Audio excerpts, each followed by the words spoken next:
All of you are welcome to my YouTube channel. Follow for more update.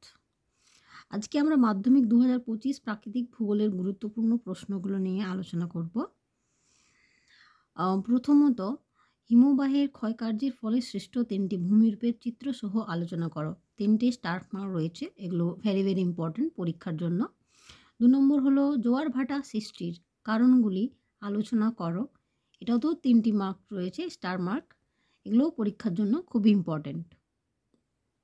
তারপরে হলো 3 নম্বর, হিমবাহ ও জলধারার মিলিত সঞ্চয় কার্যের ফলে সৃষ্ট প্রধান ভূমিরূপগুলি চিত্রসহ আলোচনা করো। এটাতে ডাবল স্টার মার্ক রয়েছে, এগুলো ইম্পর্টেন্ট, দেখে যাবে।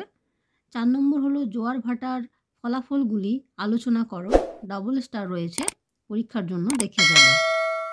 ঠিক আছে। তারপর হলো 5 নম্বর, নদীর ক্ষয়কার্যের ফলে সৃষ্ট 3টি ভূমিরূপের চিত্রসহ আলোচনা করো, ডবল স্টার রয়েছে। 6 নম্বর হলো উষ্ণতার তারতম্য অনুসারে বায়ুমণ্ডলের শ্রেণী বিভাগ করো এবং চিত্রসহ স্ট্রপোস্ফিয়ার অ্যান্ড স্ট্র্যাটোস্ফিয়ার স্তর সম্পর্কে আলোচনা করো। 3টে স্টার মার্ক রয়েছে, ভেরি ইম্পর্টেন্ট, অবশ্যই দেখে যাবে। তারপর হলো 7 নম্বর, পৃথিবীর নিয়ত বায়ুপ্রবাহগুলির উৎপত্তি ও গতিপথ চিত্রসহ ব্যাখ্যা করো। 3টে স্টার মার্ক রয়েছে, ভেরি ইম্পর্টেন্ট।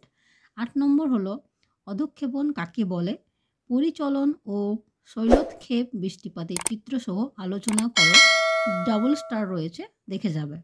9 নম্বর হলো পৃথিবীর বিভিন্ন স্থানে উষ্ণতার তারতম্যের প্রধান 3টি কারণ ব্যাখ্যা করো, ডবল স্টার রয়েছে, পরীক্ষার জন্য দেখে যাবে। 3টে স্টার মার্কগুলো ভেরি ইম্পর্টেন্ট, ডবল স্টারগুলো দেখে যাবে, ওগুলোও ইম্পর্টেন্ট। ঠিক, thank you so much. And কোনো কিছু প্রশ্ন থাকলে কমেন্টে জানান।